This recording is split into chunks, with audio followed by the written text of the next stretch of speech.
I guess the most problematic mini floods happen with the rainwater hitting the asphalt. So basically, there's nothing to absorb that rainwater. It flushes very fast to the sewage and so on, and creating quite often. Actually, there's been these flooding problems in biggest cities in Finland already.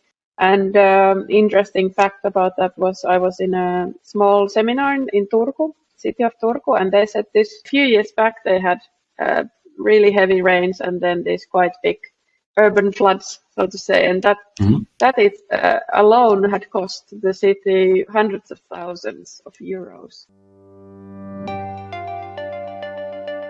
Welcome to the Urbanista, where we discuss the water management challenges of Nordic cities. From safe drinking water distribution and stormwater collection to building sustainable urban living environments. Here is your host, Delphine Vesalo. Hey! Welcome back, Urbanistas. It's so nice to be back in your ears.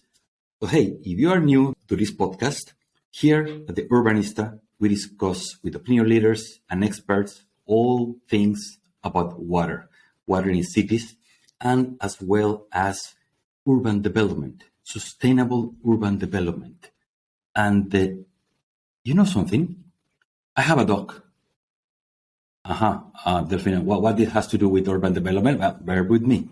I have a dog, and as all dog owners, you have to take the little furry four-legged one for a walk twice or more times per day. So in the morning I wake up, or in the evening after work, I take my doggy and walk around, and there's a park nearby. So it's of course really nice to go around the park.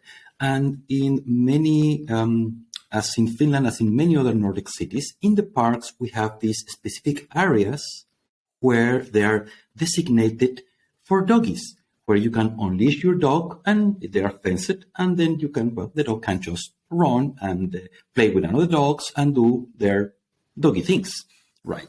So you are there, maybe with another dog owners, just socializing a bit, and I have discovered something.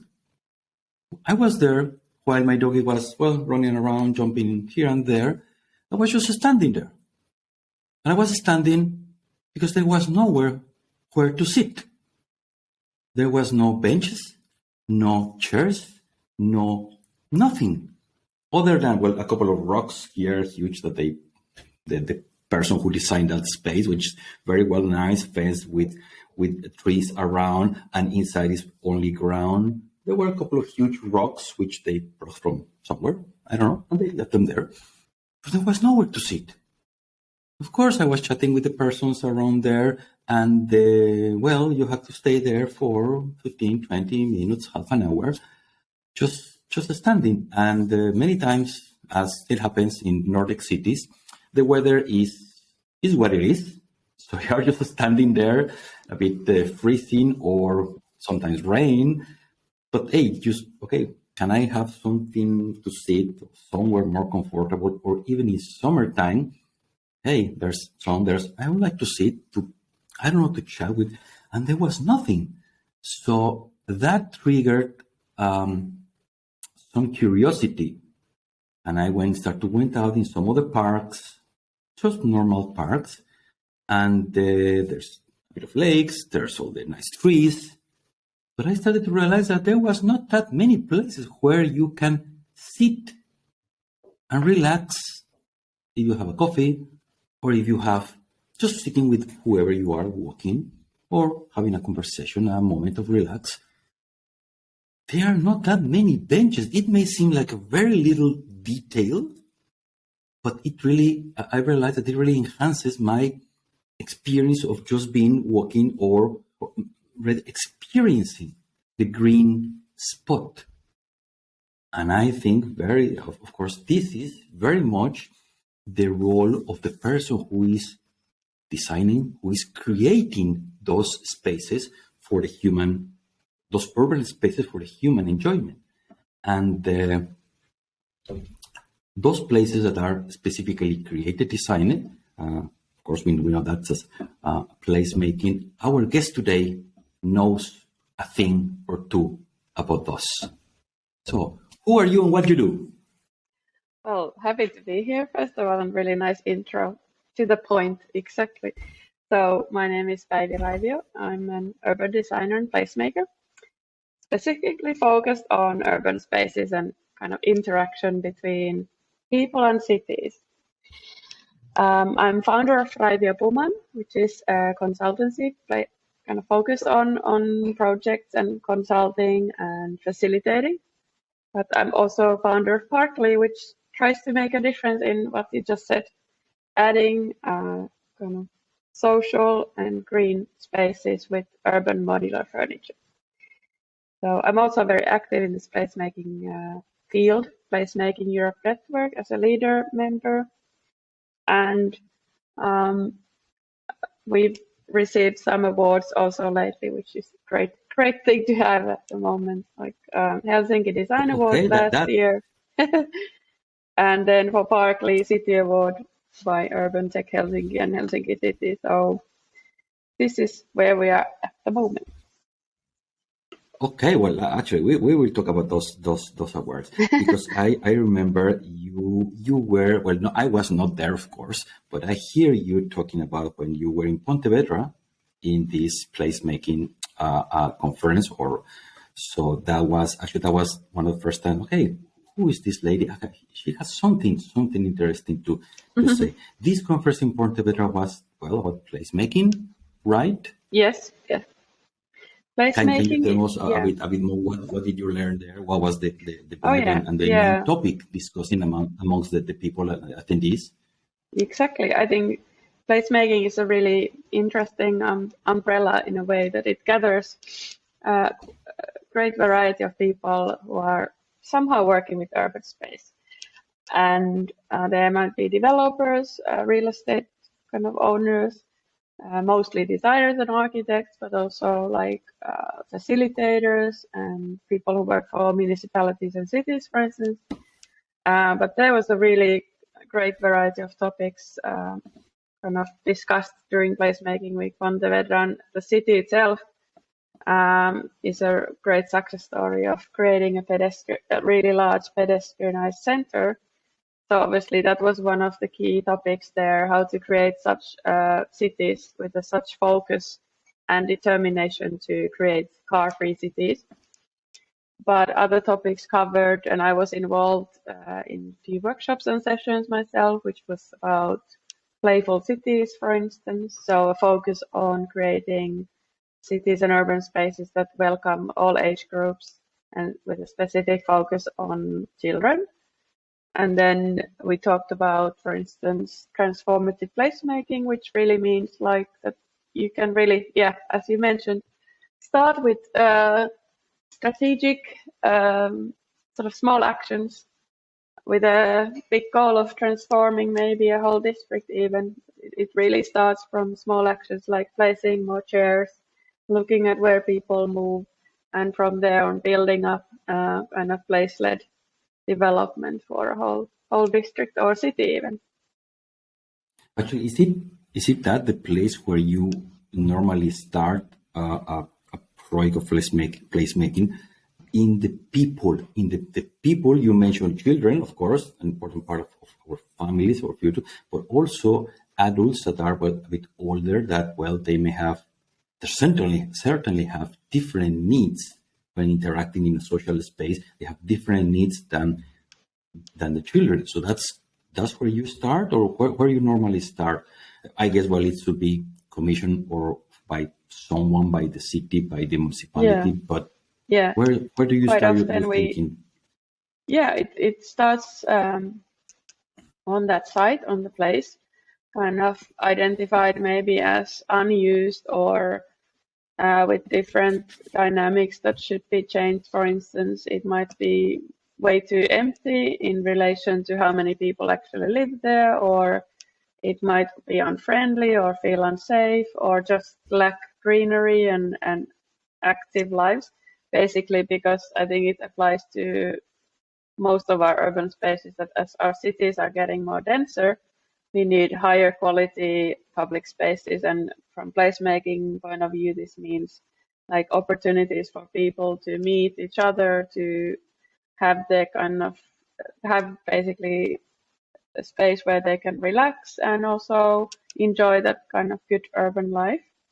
So often the project starts from identifying the issues, challenges of that particular space. Let's say for example a square, but also very much on the strengths that are kind of maybe hidden or hidden potential that there might be community or resident groups that are active in that area, but they don't really have a foothold on that square, or there might be a daycare just close or even aligned to that square, but they're not using that square at all because it's not fitting their needs, as you said. So these are the things we start exploring and creating more and new connections between people and the place. So that might take different forms, from placing different elements like modular furniture or green elements or playful elements, and also gatherings and events. Facilitating those is a big part of placemaking projects. In our Nordic cities are certainly old. I mean, in the sense of all, generally speaking, all European cities have long story or long history, and where they are kind of old. In the example that you were putting, square, just as a public square, that of course that has been there already for 50, 100 years, maybe more. So it is not really creating, or do you see as creating a new space? It's more renovating that space, but you have certain constraints because the square is what it is. There's already buildings around. You cannot get out of, I mean, you cannot make it bigger because, well, you can't. So all these constraints that are visible and which are those constraints, and those that may not be that visible because they maybe are underground. If you are planning to, I mean, whatever you're thinking to put there, where do you start? For example, in this any given square, all square that is, well, only cobblestone, no green element, difficult to walk for people of certain age. Where do you start? How do you add that element of greenery, that pleasant, to make that place pleasant? Yeah, I think there is certain constraints in every place, and I think that also makes it somehow interesting. You really have to have this design thinking to overcome this kind of challenges in terms of restrictions and be creative. So that's one starting point, and I think that's one of the reasons we also founded Parkly and wanted to create this solution, is to make it as easy as possible to add these elements on any place. So from placemaking point of view and our point of view, that kind of scenario that we would start to dig on the ground and start looking at quite heavy infrastructural changes, it's not very kind of possible in terms of maybe the budget available or even timeline, or if such changes would be made, it really is then more, it's a bit away from placemaking, which really is about being flexible and agile and actually responding a bit to the city's needs. So with this kind of solutions such as Parkly, you can easily add this on any surface and you don't have to sort of do any groundwork, which is often then, if you start doing such changes, then it gets much more complicated and then slower and maybe even sort of slowed down to the point that it's nothing's happening. So that's the key perhaps. Point. Yeah, more expensive. Because it's all public money, I imagine. Yeah. Yes. So what are the solutions that you have been proposing? If we have this any given square, like naked square, there's nothing, there's no soul. Okay, it's nice, the surrounding buildings, but what type of solutions you bring to make it nice, a nice place where to be?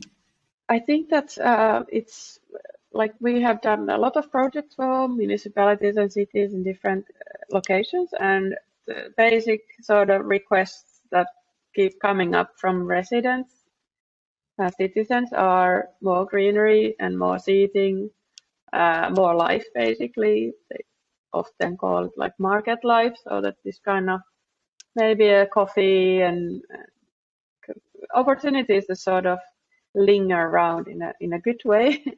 And I think that, as you mentioned, then our needs vary from different age groups point of view. But if we think about families, that kind of entity already has several age groups with it. So the adults might really want to sit down and have their coffee, but then kids need something interesting to play with. And often actually the greenery is very interesting for children. But these are the basic elements. But then I'd say there's many other sort of elements in terms of there can be maybe some public art or, as I said, opportunities to organize some events and so on. But it comes down to quite simple things. And as you started this whole discussion about this example with the seat or opportunity to sit down, this is actually sort of super important topic in terms of kind of anchoring people to a place.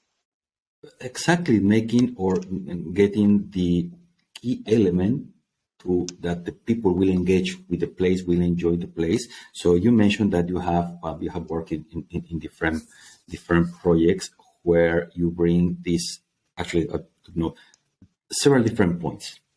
The green element, but of course, green is life, is what we like to see be surrounded by, and then the furniture, the actual urban furniture that I believe.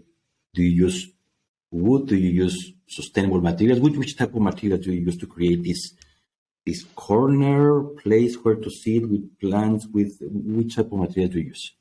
Yeah, so in our previous project, we've sort of gone towards this modularity and often used wood.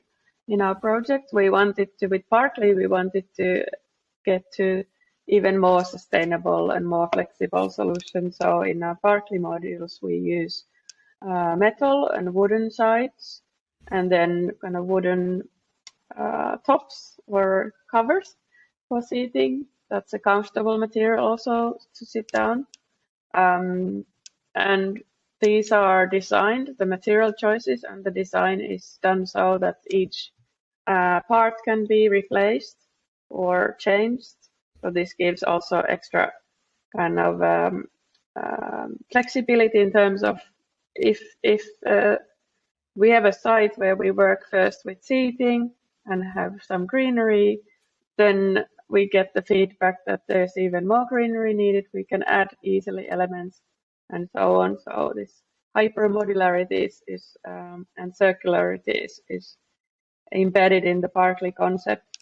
But in terms of the materials, I would also highlight the green materials, the biomaterials, aka the greenery, the plants. With that, we've sort of gone away from that. The plants are only decorative kind of elements in our public space. We want them to have elements such as like support biodiversity, so pollinator-friendly plants, or quite often we also have edible plants, which gives a little bit different dimension to this connection to what we can have between people and nature in urban spaces. So, and we want to bring that greenery very close to people because quite often that's also so that the greenery, maybe like flower pots, are sort of in a separate place and then the benches are elsewhere, and we want to bring them actually physically closer because that has quite a sort of positive effect on people when they can really see the bees and sit next to the plants and have this multisensory experience. Well, actually, because the plants or the greenery, of course, it is alive. It is a real mini tree or a real flowers or whatever type of bushes you put there. But then you have kind of this modular approach that I can be sit there, and next there's kind of a box. Okay, we are in audio only while we have a video version, but in order to explain it more only with words, we have these modules you have these modules where one part is to get the people to sit comfortably, and you explain the materials, and the other part is where the actual green element goes, whether it's bush or a tree. I don't know how tall but then you are putting those in this square that we were talking. So it's a living entity. I mean, it needs water, needs, of course, at the ground where it stands. How do you keep that? Because if you put water and then what happens? The water goes down, but down there's the normal tarmac or cobblestone. How does that work to keep alive that element, that green element? Yeah, surely they need watering, like regular watering, and but that really varies on kind of the rain kind of amounts, for instance. So there might be weeks they don't need watering at all. So this is all sort of planned according to the weather conditions. But water as such, if there's a heavy rain, it would certainly go through the soil and then to the ground. But in most cases, the watering is kind of limited so that the soil absorbs it, and that's it. But we have like reservoirs that extra water is also a little bit kept in the planter, so that the watering frequency is not so often as in normal solutions. So inside there's a reservoir, or I don't know which. Yeah, it's very simple, basically. Yeah, it's very simple method. Inside there, and then, but if it happens the opposite, okay, to keep the water while there's no rain or no one, of course, actually putting water in there. But if it happens the opposite, that increases, there's a lot of rainfall, and well, that reservoir gets full. Yeah. And then if the water starts to come out, I mean, you are in the normal street or square.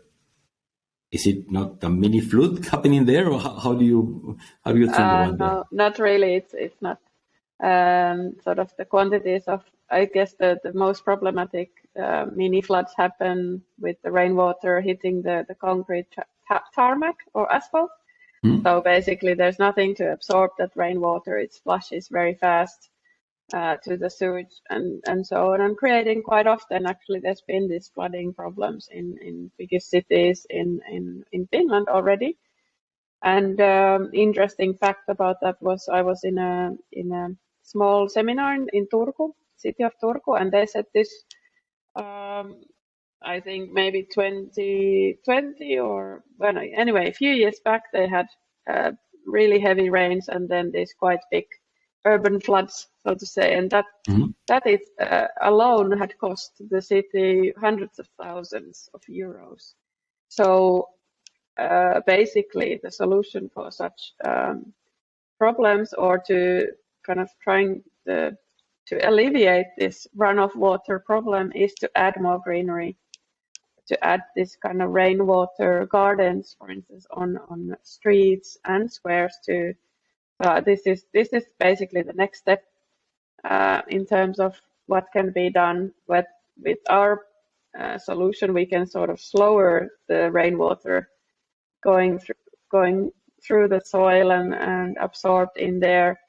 So that's slightly slowing it down. But the more greenery and soil surfaces you had, the slower this kind of flash flood, mini flood can happen.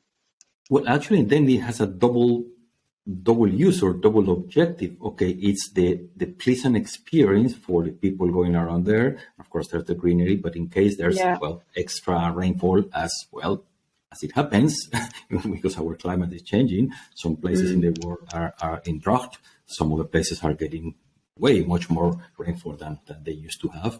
And if in this example that you put in the city of Turku in Finland, well, a lot of rainfall, increase volume of rain, and then, well, so with this type of solution that you have, the greenery absorbs before the water gets to the tarmac, to the streets, and then going down to the storm water chamber or wherever we have there. Yeah. Actually, it prevents that gets there because it collects the water for the use of the tree, for the pollution. Yeah. Okay, that's that's already a very interesting thing. And all this, as you mentioned, is built, okay, wood, metal, but with an important thought about sustainability. The material that you are using. Are we using too few or too much in general sustainable materials when we are creating new spaces in the cities? Have you seen? How do you see it? Are we really, generally speaking, urban designers are using renewable materials or sustainable materials? How do you see it? I think that in general, I guess there is this kind of life cycle assessments done, and the more permanent the solution, the more durable materials, or how would I say, like sturdy and kind of materials they're used. But I think that there could be way more, for instance, wooden structures in public space and kind of wood as a material, and more seen in our public spaces, often seen like plastic flower pots and so on. And of course, we also, for the kind of inner planter pot, we have 100% recycled plastic, which is of course great. That this keeps in the cycle. But in terms of, I would say, material-wise, I guess we are in a good spot with that.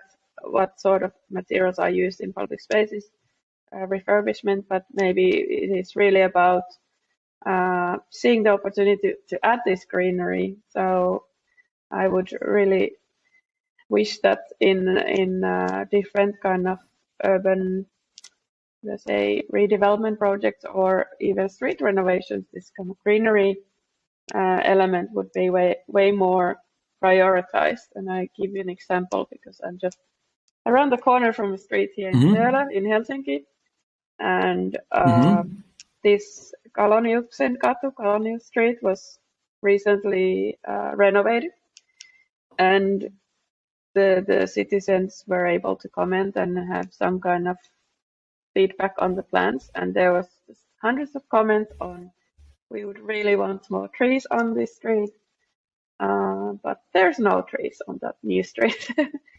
There's quite wide actually lanes for pedestrians, and what's very positive, there's of course new cycling lane, but still I'd say there's certainly, if you look at some sort of more narrow streets even from different cities, they can place trees there. I'm a bit puzzled why it's not possible on such wide streets as here. So I just think that it's the planning itself, where does it start from, what sort of priorities, and of course there's a lot of underground infrastructure, which trees and pipes are not great match. But when this discussion has been going on, there was even a sort of commentary. I noticed that Helsinki City has developed sort of a method to add trees in sort of narrow small places on streetscapes, for instance, but somehow it's not there in practice yet.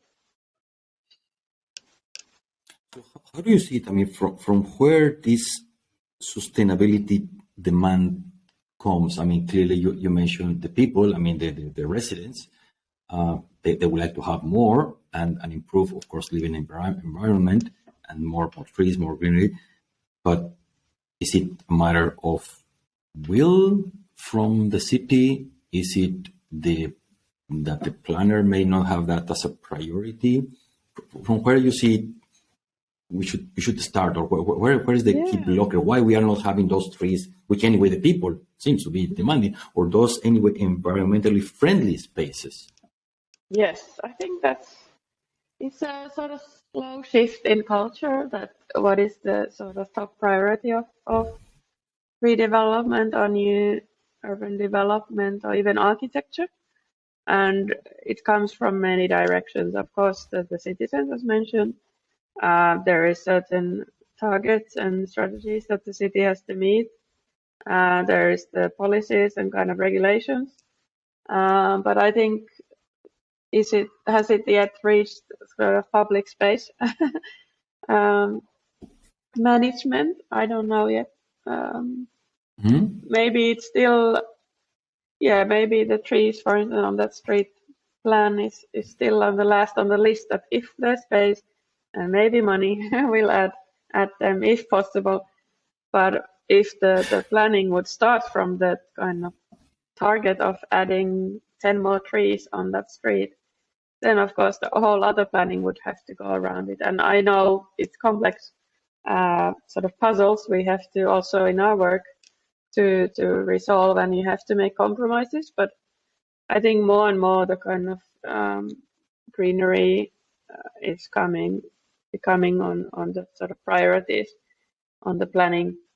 But for instance, I know actors or like stakeholders on that architecture field, their feedback has been saying that it's still quite conservative in terms of what's seen possible and even necessary. So we still have a long way to go from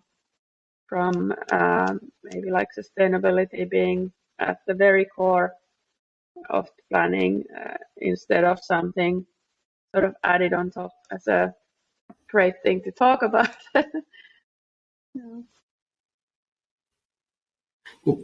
How do you see it coming from, from the city governments?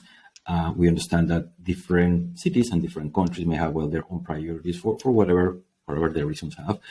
But it is clear that certain cities have prioritized this. I mean, not going too far. In the past year or a couple of years, when the city of Lahti in Finland actually was the urban capital of the environmental capital of Europe.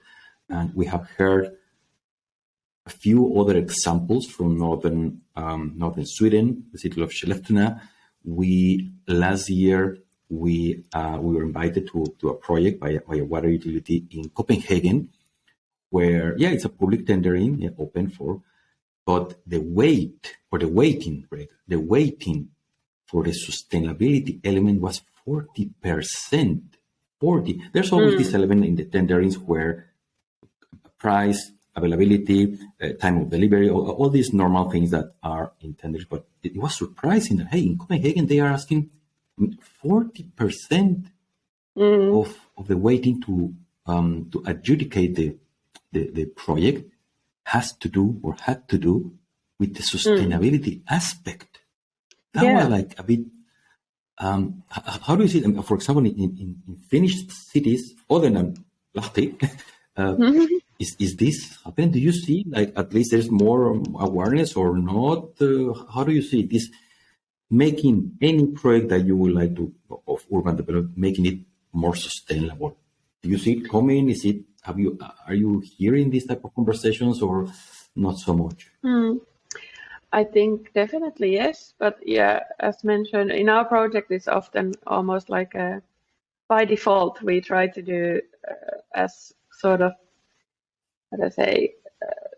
greenery solutions that support biodiversity and kind of with the partly being a circular product, we are breaking the idea also of linear ownership and really bringing this already by default. So that's not maybe asked so much from our projects because it's part of it.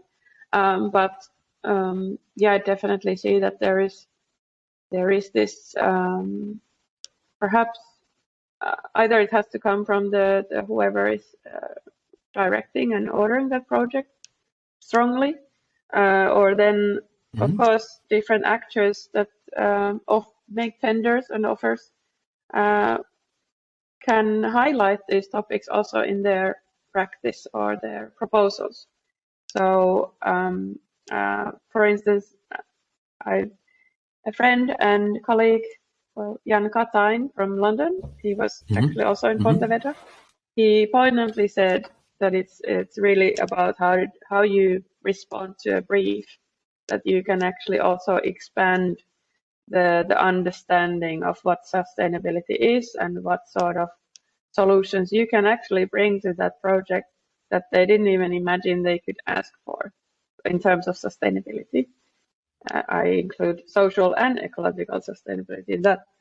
But I think that also that's a good example of this Lahti. So we did a project there called green daycare yards. Okay, yeah. Tell us more about that. And that was really, really one of my favorite projects with this clear like placemaking frame of creating a really big impact with small actions. So our aim was we worked with 8 different daycares in Lahti, and our aim was to add more greenery in their yards, because access to greenery for children it's a playful thing. It's also a health thing. It's a way to develop your relation to nature. And surprisingly, not every parent is basically taking their kids to forests and parks so much. So you should the sort of the quality of environment they spend many hours per day has a really big meaning to how they sort of interact with plants, for instance.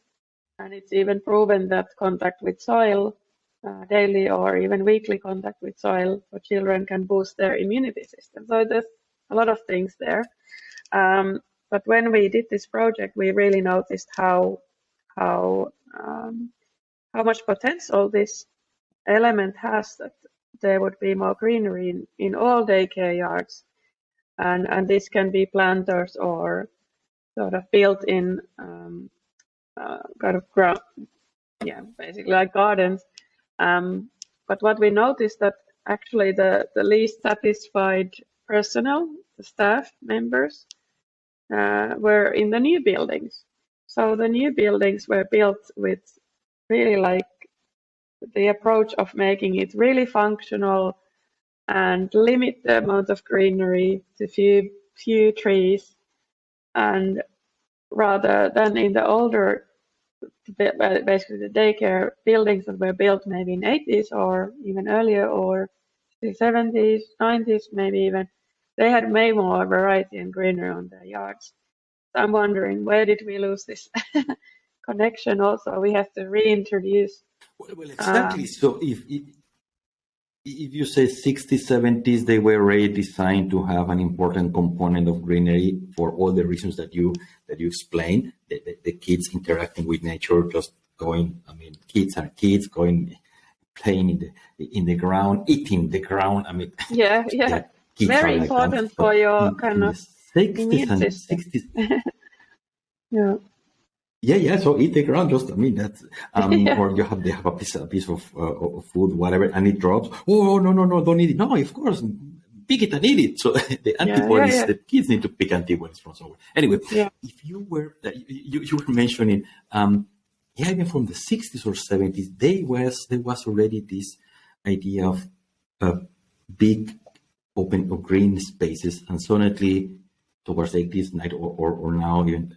So we just lost it.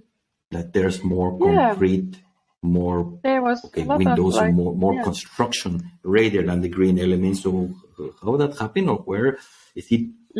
Okay, increased rapid urbanization is something that we are experiencing, because cities are growing and there's the demand for more services and places where to live, where to put businesses.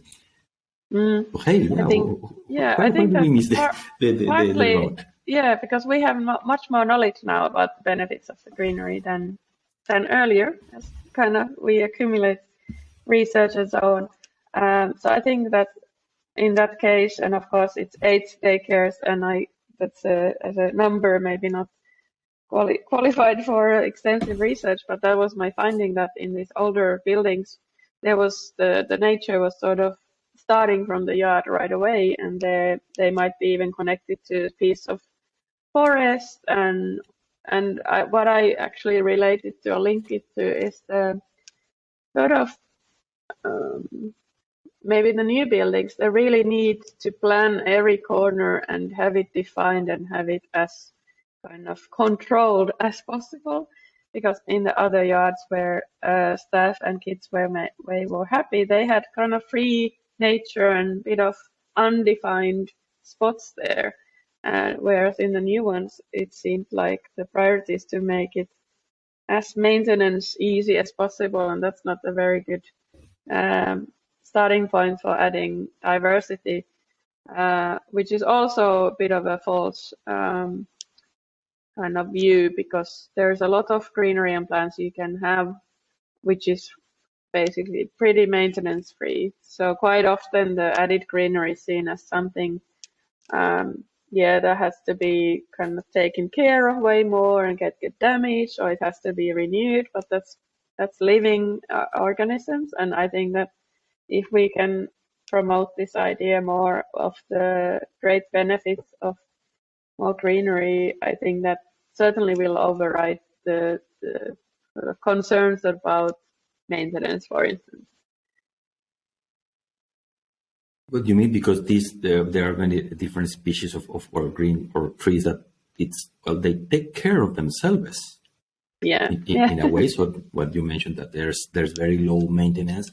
So for the people, or for the people responsible for the budget, hey, you don't need, actually that's a good thing to put more green, because it's less maintenance, meaning, well, if you just see it from the financial point of view, with less money, you're saving, money in the maintenance and in running the day-to-day operation, or whatever is the place.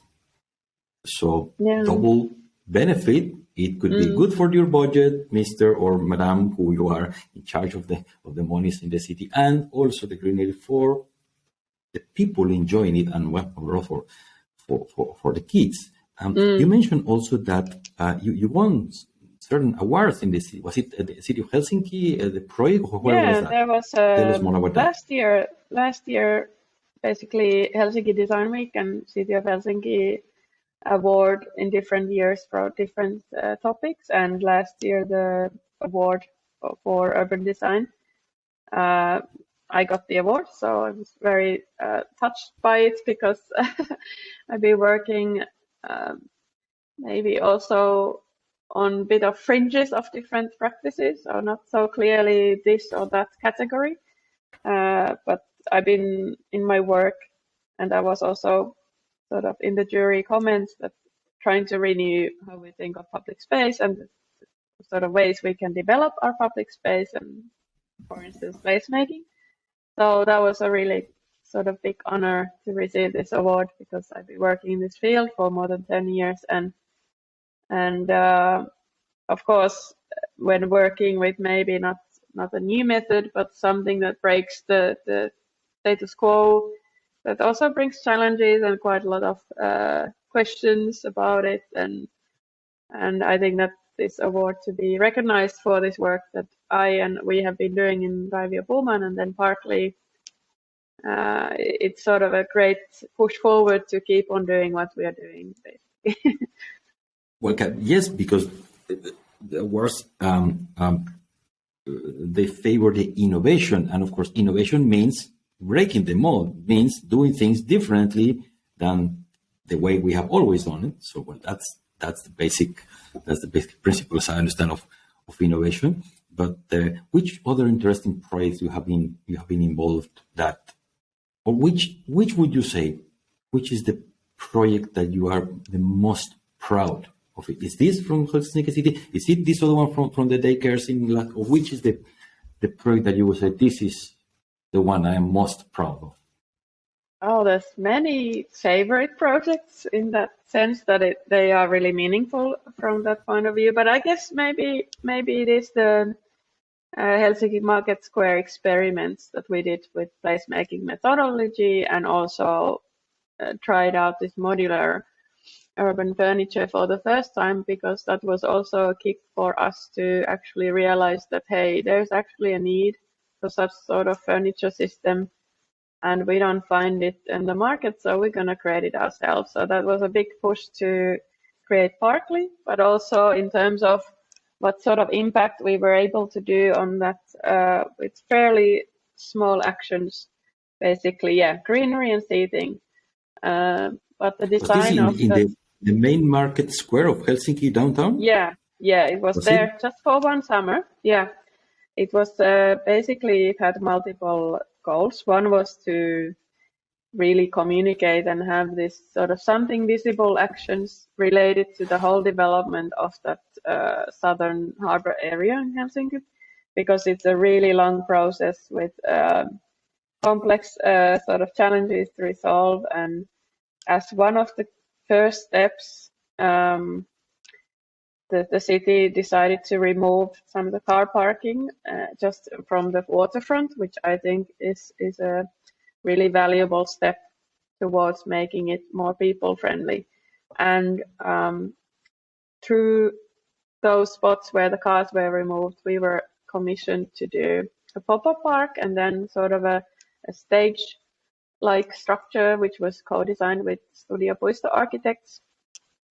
And this really showed us that just by adding seating and these elements, we can really, again, anchor people on site and on place and enjoy their city. And specifically important is this waterfront areas, because this is access to one of the key assets of Helsinki, that you can enjoy that. Exactly. Yeah. Just to give a bit more context for our audience that they may not be familiar, or maybe they have never been in Helsinki, in Finland. Yeah. The main market square is, of course, one of the key points in Helsinki downtown. It's a very, it's a very crowded place. It's very narrow because, of course, there's a street that goes, a couple of streets that go around. And there's, if I recall correctly, there's the bike lane that goes very close to the road in the curve. And then there are all these kind of mini, or they are very artificial, not ponds, but they are kind of part of the shore where all these boats come. Actually, the touristic boats and the taxis that come, and well, you can jump in and go to make around the archipelago. So all those are parked. No, they're not parked. Dock there, and then of course there's the main public transport that goes to the island of Suomenlinna, that is World Heritage, declared World Heritage by the UNESCO. And then in the middle of the square is full of stalls, booths with all kind of aircrafts, food, delicacies. I mean, a bunch of things. So it's a really crowded place. Of course, the stalls, of course, they have, some have the light, they have tables, they have that. And as you said, a bit more towards the end, where the presidential house is. Well, I remember there used to be a parking place. Now you are telling me it doesn't exist anymore. I should go more often to downtown. But then if you eliminated that parking place, it's still like a very crowded place. Yeah. How do you manage that? Because, well, the merchants doing business there, that I assume they have been there for quite some, many years with that spaces. Yeah. I think that's super crowded. Where do you put the benches or greenery? That's the thing. Like, and the tourists, of course, going around. This is full of tourists roaming all the time. Yeah. There used to be so much parking spaces that we kind of got maybe a bit blind to the amount of parking spaces there. So basically the structures were placed on that empty plots of parking spaces. Uh-huh. So that's why that was also the idea, that once you remove something, which for some people it's controversial, but for most it's a welcome step towards more like people-driven place. Then you have to also add a new quality there, because that empty parking space is not doing much for people. So the other one was actually next to the old market hall, which had limited also terrace space for maybe just one of the cafes that's located in the market hall. So one of the points of that pop-up park was also to serve customers who buy their snacks or coffee from the market hall, and then they can come and sit outside and enjoy the seascape. So it was a really nice surprise how well people sort of took over these spaces, and it was really a good example from that point of view, that you can really show that, okay, you remove the car parking space and you bring simple elements for people, and they just take over it, and it looks like it's always been there. So we were able to also help create a vision for that market square without so much parking space. And again, like bringing people together is one key sort of goal in our work, and that really worked there, of course, very well because there is this people flow, but they never had a place to, for instance, have a small event or sit just next to the waterfront, and these are simple things but very big things when you then actually create this visible change. All these places, as you mentioned, it's well by definition, given the latitude, it's a spring summer time project, because when the winter comes, well, it is what it is. Just the waterfront freezes, and there's a bunch of snow. Of course, we cannot do too much there. But then, will that come back again? That would be really nice. That every year we will have it there.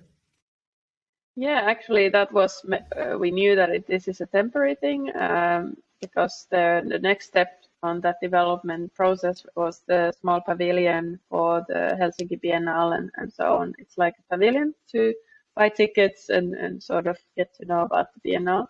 So we knew that this our pop-up park is going to be there just one summer, but then it was moved to another area, kind of the food district in Helsinki, in the abattoir Teurastamo area. And that's also showed us how easily with the modular system you can make something somewhere else and then something different in another place. And so again, a good lesson and kind of inspiration for us to create Barclay so that we can do this much more and help cities and municipalities to, and of course other stakeholders related to urban space, to take over and of different urban spaces and sort of act faster to create this visible change that inspires people to spend more time in the city. But talking about winter and season, we are aware of the challenges in Finland, of course, with the different seasons. And some of our projects are outside all year round. We also have a model where, let's say, a city could just have a Barclay pocket park placed on a summer street just for the summer, and it's all serviced. So they don't have to, they just order it there and there you go. And off it goes towards the autumn. But we're also developing a few things with Barclay that we could extend the livability of urban space. Let's say there could be some sort of covers or shelters, or use rainwater in a fun and creative way, add lighting to create more comfort in the winter season and so on. So there's a lot of opportunities in that, and we are actually preparing a project. The city of Kerava is funded by the EU, New European Bauhaus project, where we are testing different solutions out on the pedestrianized zones with a specific focus on how young people are spending time in cities. So what I'm getting out here is, if I can summarize a bit, so of course we always need to start from the people's needs. What are they asking? The different types of people that we have, adults, children, families, or well, independent people. So that's where we always start. The use of sustainable materials, whatever, I mean, from renewable materials, from recycled materials that you mentioned, recycled plastic, and the wood that can be leveraged and can be, of course, recycled, can bring and brought back to nature. So no more linear thinking. And once you create any of these given solutions, the thing that it's, I mean, I'm really, really glad to hear that what the things that you are proposing can be moved or even used from a park to a public square to even this wholesale, the Teurastamo that for the people not familiar with that in Helsinki, it used to be, well, it used to be, or it is still the abattoir, where the butchers, of course, when the wholesalers of meat and said we used to be like many years ago. Now that place where you may think, okay, that doesn't sound too nice, not too nice place to be, really, or to visit. Now the Teurastamo became actually a very trendy spot with cafes, with restaurants, it's a social place. So you are using all these elements in all these environments. They're very diverse with very different needs, but following the same materials you're adapting. So that's really good. I mean, that's, well, I don't want to say the word incredible, but hey, that's quite an achievement.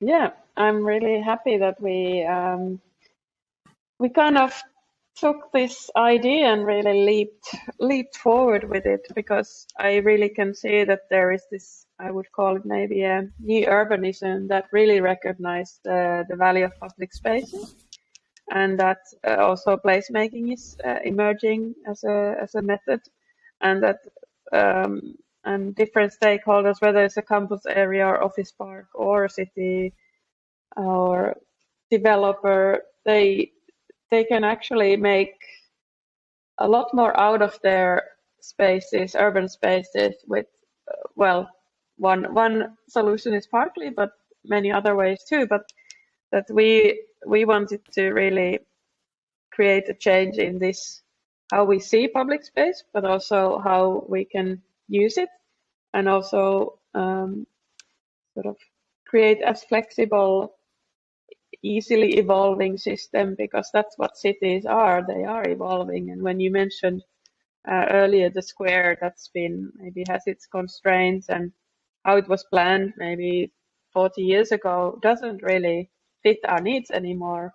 We have hotter cities that we need this greenery to cool our urban heat islands, for instance, and we have maybe the demographic has changed, and with cities getting denser, these squares might be, or streetscapes also a place where there's room for even play or picnics and so on, that we can kind of keep our cities alive also by letting them evolve in terms of smaller places too, so that basically cities, keep cities evolving. as living entities. Yeah, exactly. Cities as truly living entities, living environments that, of course, we have to take care of, and as much as possible, of course, use this sustainability approach that, we need to keep them sustainable, because, well, that's for the future of these little entities that we were talking, that eat the ground and go around and play in the ground. So that's where all our work is actually in the end going. So Päivi, thank you very much for your time, your insights today, and Thank you. well, of course, let people, our audience, know where they can connect with you. Your website, or LinkedIn, where can they connect you with you if they want to know more about what Päivi is doing and more about Parkley? Where they can go. Yes, I'm really happy to connect to like-minded people and anyone who's interested in urban spaces in LinkedIn. So you can find me in LinkedIn. Also, Parkley is in LinkedIn, so you can find Parkley with Parkley Transforming Urban Spaces, and also our homepage helloparkley.com. is welcoming you all.